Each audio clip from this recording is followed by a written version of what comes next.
Bienvenue sur Robin des Toits TV. Alors que la filière agricole traverse une crise sans précédent, l'équipe de Robin des Toits est allée à la rencontre d'éleveurs en Bourgogne. Dans un GAEC d'élevage bovin, situé au hameau des Granges de Vesvres, ils ont pu recueillir les témoignages saisissants d'éleveurs pris en tenaille entre un champ d'éoliennes et une antenne relais 4G++.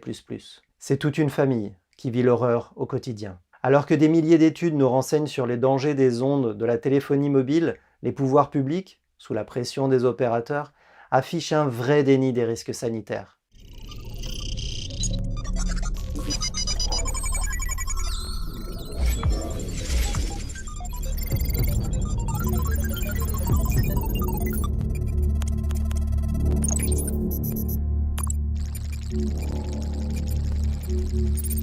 Ici donc on a des antennes, donc la 4G++ ou la 5G comme vous voulez, qui a été construite il y a 2 ans. Ça s'est fait au mois de mars. Là après on a une ligne moyenne tension qui traverse la cour de ferme et à l'opposé, là on a un champ d'éoliennes qui a été fait dans les années 2012-2015. Donc on a eu des premiers impacts déjà par les éoliennes dans la 3e case de la stabulation là. Je me suis aperçu de ça, les vaches se couchaient dans les angles et au milieu la paille n'était pas souillée ni rien. Donc après avoir fait venir la géobiologue, on a vu qu'il y avait quand même des failles sur la stabule et l'histoire de la 5G là a fait que d'accentuer le système. Donc on a fait des mesures qui sont horribles. Donc là on a pu constater des problèmes au niveau santé humaine. Donc mon épouse a le cancer, mon fils a quand même des problèmes un peu cérébraux. Et là, il vient un autre cas qui est concret, là, on vient de prendre un petit apprenti. Et l'autre jour, il a travaillé là, on a fait de la clôture. Au bout de 2 jours, il me dit, putain, j'ai mal à la tête, tout. Lui, il ressent des problèmes. Eh ben, il y a 2 semaines, quand j'étais là, qu'ils ont modifié l'antenne, c'est vrai qu'avant, ça m'avait jamais dérangé, mais des maux de tête, j'étais fatigué très tôt, pas motivé, difficile à dormir, mal reposé. Au début, ça me dérangeait pas trop, j'y sentais pas, mais c'est vrai que depuis 2 semaines, là, ça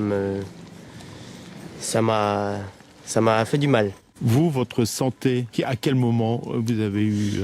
Les douleurs se sont vraiment accentuées à partir du moment de la mise en service de la 4G++. Et chaque jour, c'est un peu plus, avec des maux de dos, des maux de tête, des insomnies et sur plusieurs personnes. Et là, ce qui est flagrant, c'est notre petit jeune qui vient de commencer en apprentissage, qui n'était pas trop au courant de tout ça. C'est impensable. J'avais déjà remarqué ça en déplaçant des animaux, qu'il y a des endroits vraiment stratégiques où l'animal ne veut pas passer, qui fait un écart et tout ça. Problème de fertilité sur les 3 races. Donc là, on a des pertes, des veaux qui se tournent en signe ménager, qu'on est obligé d'euthanasier. On a des problèmes de fécondité, des vaches qui ne remplissent pas et des vaches qui s'avortent. Des vaches qu'on nourrit comme des vaches laitières, mais malheureusement qui n'assimilent pas l'alimentation comme elle doit être. Donc on soigne des 40 kilos d'alimentation par vache, mais ça ne fait pas son effet. Donc j'ai écrit au préfet. Et le préfet m'a répondu gentiment qu'il y avait une association, la NFR, qu'il fallait faire des mesures. Chose qu'on a fait faire une première fois. Le monsieur est reparti parce que justement, comme par magie, l'antenne avait été coupée.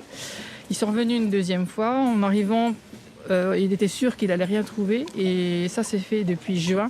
Nous sommes le 11 février et on n'a toujours pas de résultats, toujours pas de mesures ni quoi que ce soit de réédifier. Qu'est-ce qu'on pourrait préconiser alors à l'avenir pour éviter ce genre de situation ?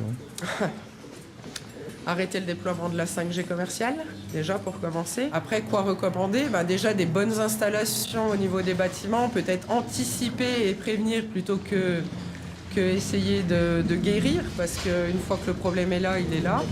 Et c'est du dégât de santé animale et santé de l'éleveur aussi qui en prend un coup au passage. Appeler des géobiologues qui sont très à cheval sur les courants électriques, les mesures de terre, où va l'électricité, après le fil, avant le fil.